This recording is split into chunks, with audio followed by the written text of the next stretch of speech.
네, 이번엔 두 번째 비오사바르의 법칙 가도록 하겠습니다. 비오사바르의 법칙. 앞서 제가 처음에 비오사바르의 법칙은 실험 내용이다 말씀드렸습니다.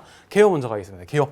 마찬가지 첫 줄은 똑같아요. 이미 형상의 전류 도체에 의해서 다시 전류에 의해서 자기장이 생긴다. 우리 3장의 타이틀을 잊지 맙시다. 다만 앙페르와 차이는 뭐냐? 비오사바르는 실험식이기 때문에 임의 형상이라는 조건이 붙습니다. 임의 형상. 네, 임의 랜덤이란 얘기예요. 랜덤. 근데 다시 말하면 모든 올 이걸 포함한다는 얘기예요. 두 가지 내용이 있는데 일단 그림 먼저 보고 시작할게요. 여러분은 이 그림 있죠? 이 그림은 웬만하면 여러분 머릿속에 집어넣으시기 바랍니다. 중요한 그림입니다. 시험에 나와요. 다시 읽어볼게요. 임의 형상의 전류에 의해서 자기장이 발생한다 이런 얘기고요. 그래서 임의라는 건 쉽게 말하면 이런 꼬부랑선이에요. 꼬부랑선. 네. 전에 했던 앙페르의 법칙은 무한장, 직선, 깔끔했잖아요. 직선, 원 모양 깔끔했잖아요. 근데 비오사바르는 그렇게 깔끔한 모양이 아니라 임의의 이런 꼬부랑선에도 적용이 가능하다라는 얘기입니다. 당연히 꼬부라진 꼬부랑선이기 때문에 식의 계산이 조금 어떻다? 직선보다는 좀 복잡하긴 할 것이다. 그래도 어쨌든 다 계산이 가능하다라는 겁니다. 어떤 원리로 계산할 거냐면 전선의 미소 길이를 미소 자기장으로 표현하는데요. 이 내용은 제가 설명은 하지만 여러분은 모르셔도 괜찮습니다. 네, 설명은 한번 듣고 갈게요. 목숨 걸지 마세요. 다시. 얘가 지금 꼬부랑선이기 때문에요. 이상하게 꺾여 있기 때문에 한 큐에 여기서부터 여기까지 의한 자기장을 계산할 수 있다 없다? 한 큐에 계산은 안 되는 거예요. 맞죠? 그럼 꺾여 있어서 그런 겁니다. 그럼 잔머리를 씁시다. 그럼 얘를요. 잘게 쪼개요. 이렇게. 전선을 잘게 쪼개요. 그럼 잘게 쪼갤수록 얘는 부분적으로 직선의 모양이 되겠죠? 그러면 잘게 쪼갠 요 부분 마치 직선처럼 취급합니다. 직선 전류에 의한 자기장은 계산 가능하죠. 이건 괜찮잖아요. 그죠? 그래서 전선을 잘게 쪼개요. 잘게 쪼갰다. 전선을 잘게 쪼갰다. 얘가 D예요. D. 얘는 조그만 거, 미소 이렇게 되는 겁니다. 전선을 잘게 쪼개서 그럼 뭐가 나와요? 그러면 잘게 쪼갠 그 한 부분에 의한 조그만한 자기장 DH가 나오겠죠. 그래서 미소 길이 DL 가지고 DH를 구한다. 이렇게 표현을 한 겁니다. 네. 요거 직접 묻는 건 시험에 안 나와요. 그냥 개념상 말씀드리는 거예요. 따라서 이런 식으로 개념을 정리를 합니다.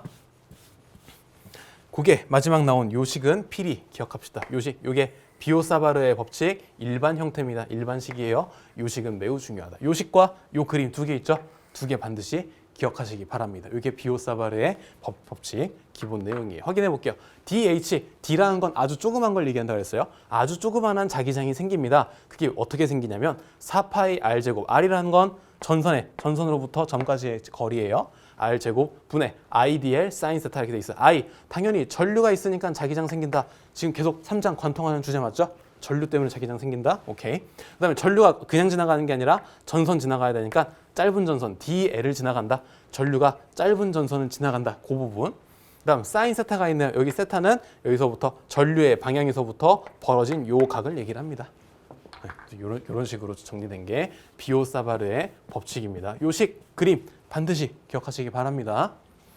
이제 그 다음 나올 얘기는요. 이 비오사바르의 법칙 개념을 적용을 해서 마찬가지 여러 가지 도체 전류에다가 적용을 할 겁니다. 비오사바르의 법칙을요. 갑니다. 첫 번째 유한장 직선 도선의 자개. 타이틀도 엄청 중요하다. 일단 직선 도체 자개 괜찮죠? 직선 도체, 직선 전류, 직선 도선 괜찮죠? 근데 앞에 뭐가 붙었어요? 이번에는 길이가 정해져 있죠. 유한장이죠. 길이가 정해져 있어요. 그래서 이런 길이가 정해진 도체에 전류가 지나가요. 이때 한 점에서의 자기장이 얼마나 생기겠느냐 이런 얘기입니다. 요거 증명 과정은 이렇게 쭉 나오긴 해요. 원래 비오사바르가 DL 요걸 기준으로 만들었었는데 여기서는요 DL이 아니라 D 세타 각도를 이용해서 계산을 할 거예요. 각도를 이용해서요. 뭐 자세한 얘기는 우리 기사 쪽에서 하는 거니까요. 저희는 그냥 각도에 대해서 D 세타 각이 나오는구나 이 정도만 참고하시고요. 결론식부터 가겠습니다. H 어떻게 생기느냐? 얘는 4파이 R분의 I 곱하기 가로 열고 사인 세타 1 플러스 사인 세타 2입니다. 여기 아까 각도를 얘기한다 그랬죠? 그게 이 내용이에요. 각도. 그렇죠? 여기서 당부드리고 싶은 건 이겁니다. 여러분이 이 식을 외우는 게 먼저가 아니라 그랬어요. 반드시 뭐부터 기억하셔라? 이 그림 먼저 기억하시기 바랍니다. 그림 먼저. 매우 중요해요. 여기서 말하는 세타 1이라는 게 어딨냐면요. 잘 보세요. 세타 1이라는 건요. 여기 점 있죠? 타겟. 우리가 원하는 타겟이에요. 타겟에서부터 전선의 양 끝까지 벌어지는 이 각이에요. 얘를 세타 1이라고 합니다. 다시 원래는 점의 중심으로부터 중점을 이렇게 내려요. 이렇게 내리면 이렇게 뭐가 만들어져요? 이렇게 해서 직각삼각형이 하나 만들어지죠. 그럼 얘는 당연히 직각이고 얘가 각 세타가 될 거니까 삼각함수를 적용할 수 있겠네요. 그래서 사인이 나오는 거예요. 삼각함수를. 그래서 우리가 기억할 건 요겁니다. 사인하고 함수를 쓸 건데 어떤 세타? 점에서부터 P에서부터 이렇게 펼쳐지는 각은 무슨 함수를 쓴다? 사인 함수를 쓴다. 반드시 체크합시다. 마찬가지 위쪽 했죠? 이번엔 아래쪽도 이렇게 하면 똑같이 직각삼각형 만들어지죠? 그럼 여기도 각이 있겠죠? 따라서 아래쪽으로 펼쳐지는 각 세타 2 요걸 활용할 겁니다. 무슨 함수로? 사인 세타 2로. 됐나요? 이렇게 됩니다. 앞에 4파이 r분의 i 요거 그냥 상수처럼 기억해 주시고요. 요거고요. 이렇게 넘어가면 참 좋을 텐데 여기에 문제가 하나 있습니다. 저는 지금 여러분이 지금 보는 교재와 지금 칠판에는요. 점 P에서 펼쳐지는 각을 제가 지금 세타 1, 2라고 얘기했죠. 문자로 세타로 썼어요. 근데 이게 책마다 문제마다 다 같다는 보장이 있다 없다? 없습니다. 어떤 책에서는 어떤 문제에서는요. 얘를 갑자기 알파라고 적어놔요. 얘를. 그럼 갑자기 당하시는 분들이 있어요. 네, 그러지 마세요. 반드시 유한장 직선도체의 자개는 뭘 보고 판단해야 된다? 우선적으로 그림을 보고 판단하셔야 됩니다. 점에서부터 펼쳐지는 각, 여기 있는 써 있는 각 다 쓰시면 돼요. 여기 베타가 써 있으면 그냥 베타, 사인 베타 1 쓰시면 되는 거예요. 아시겠죠? 세타라는 문자에 목숨 걸지 마세요. 점에서부터 펼쳐지는 각이구나. 아, 그럼 얘는 사인 요 각을 쓰는 거다. 그다음에 점에서부터 아래로 펼쳐지는 각이구나. 그럼 사인 요 각을 쓰시면 되는 겁니다. 저희 교재에서는 그 각을 세타로 표현한 것뿐이고요. 이 얘기를 제가 왜 드리냐면요. 아까 삼각형이라 그랬죠? 삼각형이니까 각이 3개죠. 직각 세타 1 있죠? 그럼 나머지 하나도 있겠죠? 얘를 저는 알파 1, 알파 2라고 표현하고요. 이 알파 1, 2를 표현한 형태의 식이 그 다음 식입니다. 저희 교재는 나와 있나 모르겠네요. 얘도 볼게요. 얘도 h는 4파이 r분의 i예요. 똑같아요. 앞부분 똑같아요. 뒤에 보니까 뭐가 달라요? 얘는 사인인데 얘는 무슨 함수예요? 코사인이죠. 얘는 코사인이죠. 여러분이 그림을 안 보고 식만 덤비시는 분들은 여기서 분명히 걸립니다. 정확하게 판단해 드릴게요. 다시 비오사바레의 법칙, 유한장 직선도체의 자개는 다음과 같이 구합니다. 얘로 가도 오케이, 얘로 가도 오케이예요. 문제 없습니다. 다만 그림을 보시고 점에서부터 펼쳐지는 각이다. 위로 아래로 펼쳐지는 각이다. 그럼 무슨 함수? 사인 함수를 쓰시고요. 여긴 알파는 뭐냐면요. 전선 끝에서부터 이렇게 벌어지는 각도예요. 손목이 안 돌아가네. 전선 끝에서부터 이렇게 벌어지는 요 각도입니다. 이때는 무슨 함수를 쓴다? 코사인 함수를 쓴다. 요거 반드시 기억하시기 바랍니다.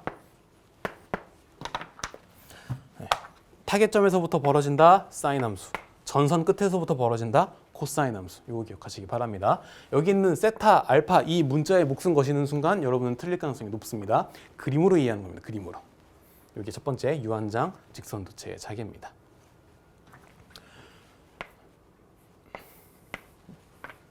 참고로 코멘트 하나 해드릴게요. 요거는 그냥 교양으로 듣고 넘어가세요. 이게 지금 유한장 직선도체잖아요. 그러면 장난으로 전선의 길이를 한번 쭉 늘려볼게요. 전선을 쭉 늘려보세요. 어떻게 돼요? 전선을 늘리면 P점에서부터 벌어지는 이 각이 점점 올라가겠죠. 올라갑니다. 전선을 쭉 계속하면서 무한대로 늘려볼게요. 그럼 이 각이 어떻게 돼요? 얘가 무한대가 되니까 얘가 90도가 되겠죠. 마찬가지 아래로 쭉 늘리면 이 각도 어떻게 돼요? 쭉 늘어나다가 90도가 되겠죠. 그러면 이 식이 어떻게 되느냐?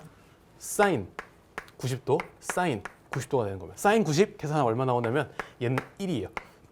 얘도 1이 나옵니다. 그러면 4파이 4분의 1 곱하기 2죠? 그럼 얼마가 나와요? 길이가 무한대가 돼버리면 얘는 2파이 r분의 i 해서 우리가 전에 배웠던 앙페르의 법칙 무한장 직선도체의 자개와 같은 식이 나오죠. 맞죠? 이렇게 확인하시면 됩니다. 마찬가지 길이가 무한대가 되면요. 여기 전선 끝에서 벌어진 요 각도 코사인 알파각이죠. 알파각은 줄어들게 돼 있어요. 길이가 무한대가 되면 어떻게 돼요? 이 알파각이 제로가 되겠죠. 제로, 0, 0. 코사인 0 통째로 얘도 1이고요. 얘도 통째로 1입니다. 따라서 이 놈도 마찬가지 2파이 r분의 i라는 식으로 수렴하게 되어 있습니다. 어쨌든 유한장이냐 무한장이냐 그 차이지 직선 전류의 모양 자체는 똑같이 저렇게 나온다는 얘기예요. 그 다음 가겠습니다. 그 다음 이번엔 도형도선입니다. 요거 중요한 내용인데 특별한 증명 없이 결론부터 가겠습니다. 전 타이틀을 도형도선이라고 달았고요. 의미는 이런 거예요. 아까 전선이 긴 전선이죠. 전선을 이렇게 똑똑 꺾어가지고요, 구부려가지고요, 얘를 정사각형으로 만들 거고 삼각형, 육각형으로 만들 겁니다. 전선을 구부린 거예요. 구부렸다. 그럼 얘는 어떻게 돼요? 전류가 요렇게 돌겠죠. 전류가 요렇게 돌겠죠. 그래서 마치 전선인데 어떤 모양이다? 도형 모양으로 되어 있다 해서 전 타이틀을 도형도선 이렇게 쓴 겁니다. 여러분 요거는요 그냥 다 시험장에 외워놓고 들어가는 걸로 하겠습니다. 시험장에서 이거 비오사발의 법칙으로 증명하고 있을 필요가 없습니다. 요건 그냥 기억해 주세요. 정사각형 이거예요. 전선을 쭉 꺾어서 전류를 보내요. 그럼 분명히 자기장이 생기겠죠? 그럼 센터에 뭐가 생기겠어요? 자기장이 겹치는 센터에서 여기서의 자기장 H가 생기겠죠. 센터에서 자기장. 마찬가지. 전류에 의한 자기장이니까 센터 부분에는 자기장이 겹쳐서 센터에 자기장이 생기겠죠. 그 센터의 자기장을 계산한 게 요식이다 이겁니다. 됐나요? 저는 도형도선 도형도선 이렇게 표현하고요. 이 값은 그냥 외워주는 걸로 하겠습니다. 뭐 증명하는 방법이 있긴 한데 그건 나중에 궁금하신 분 따로 질문 때 하시면 답변해드릴게요. 그래서 전선을 정사각형으로 깝니다. 전류가 정사각 모양으로 가면 이때 센터에서의 자개는 파이 L분의 2 루트 2 I만큼의 자기장이 생깁니다. 정삼각형은요 2파이 L분의 9 I만큼 생기고요. 정육각형은 파이 L분의 루트 3 I만큼의 자기장이 생깁니다. 아시겠죠? 요거 시험에 나옵니다. 사각형, 삼각형, 육각형, 정도형이에요. 정사각형, 정삼각형, 정육각형, 정도형에서 센터에 자기장이 생긴다라는 거 확인하시기 바랍니다. 그렇죠? 이번엔 4번 원형 코일의 자기입니다. 원형 코일 일단 원형 코일 얘는 뭐예요? 원형 코일 아까처럼 전선이죠. 전선을 구부려 가지고 이렇게 고리를 만든 거예요. 원형 코일 환형 코일 이렇게 쓰기도 하는데 그냥 원으로 칩시다. 원형 코일입니다. 얘는 두 가지예요. 첫 번째 원형 코일 있고요. 여기에 전류가 이렇게 지나가는 거예요. 전류가 이렇게 지나가요. 그럼 전류가 지나가니까 자기장이 이렇게 생기겠죠? 3D긴 3D입니다. 따라서 원형 코일에서는 자기장이 생기는데 두 가지가 생겨요. 첫 번째 원형 코일 중심에서의 자기 얘가 1번이고요. 그다음 원형 코일 중심에서 수직으로 일정 거리 떨어진 이곳에서의 자기 얘가 2번이에요. 3D라서 다시 보여드릴게요. 이게 지금 원은 아니지만 원형 코일에 칩시다. 원형 코일이에요. 그러면 첫 번째가 원형 코일 중심에서의 자개. 여기서 생기는 자개예요. 이게 1번. 그다음 2번. 원형 코일 중심에서 수직으로 일정 거리 떨어진 한 요쯤. 여기서 생기는 자개. 이게 2번입니다. 그림 이해되셨나요? 책에는 이게 3D가 아니니까 어쩔 수 없지만 원형 코일 중심의 자개, 원형 코일 중심에서 일정 거리 떨어진 여기서의 자개. 됐나요? 이 두 개씩이 이렇게 나와 있으면 요 식도 특별한 증명 없이 받아들이는 걸로 하겠습니다. 다 요거 식 찾는 거 나올 거예요. 요거 식 찾는 거 나오고요. 요거 가끔 계산하는 거 나옵니다. 됐나요? 문자부터 확인할게요. 원형 코일이니까 당연히 원의 사이즈, 반지름 A가 잡혀 있죠? A라는 문자가 있고요. 따라서 첫 번째 코일 중심의 자개는 요 A만 따지면 되겠죠. 2A분의 I 이렇게 쓰는 겁니다. 됐고요. 그다음 두 번째 중심에서 일정 거리 떨어진 곳, 정확하게는 수직이에요. 수직으로 일정 거리 떨어진 곳. 여기서의 자개 H는 이런 식이 나옵니다. 뭔가 복잡해 보이지만 차분하게 잘 보시면 돼요. 2A분의 I였죠? 그럼 기본적으로 2A분의 I 이런 꼴이 되는 거예요. 그다음 여기 괄호 부분 보니까 괄호 A제곱 플러스 아래 제곱 이렇게 써 있죠? 이게 뭐냐면요. 이게 A 여기 있고 R 여기 있죠. 그럼 이게 뭐예요? 이렇게 해서 직각삼각형 이렇게 하나 만들어지잖아요. 공간의 3D로. 그러면 여기 요 빗변 R 얘기를 하는 거예요. 얘가. 여기 빗변 요걸 얘기를 하는 겁니다. 그거에 2분의 3제곱 써 있어요. 몇 제곱? 2분의 3제곱. 2분의 1제곱이라는 거 여기 루트 씌웠다는 얘기죠?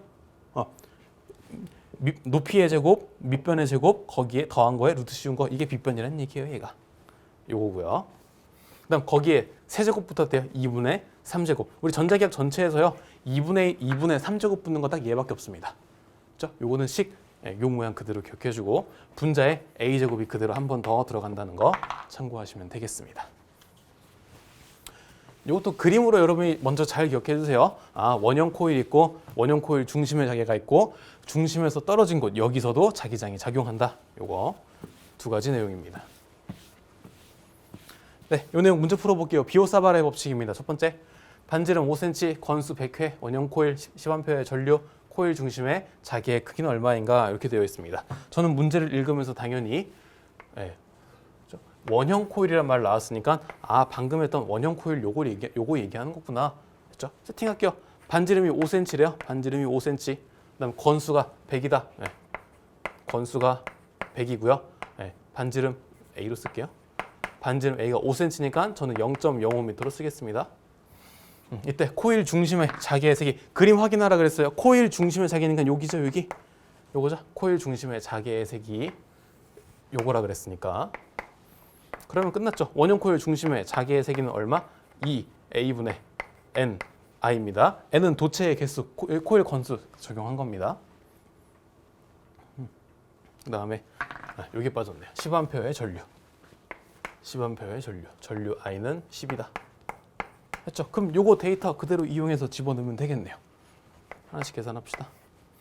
2 곱하기 도체의 반지름 5cm라 그랬으니까 0.05m 이렇게 될 거고요. 그다음 건수 100개, 건수는 100개, 전류값은 10개 이렇게 해서 요 그대로 계산해 주시면 되겠네요. 딱 봐도 여기 2 곱하기 0.5니까 해봤자 0.1이고요. 100, 10, 1000이고 1000에다가 0.1 정답은 1만 이렇게 나올 겁니다. 그렇죠? 여기 코일 중심의 자기장의 크기 1만 암페어 턴 퍼 미터 이렇게 나오는 겁니다.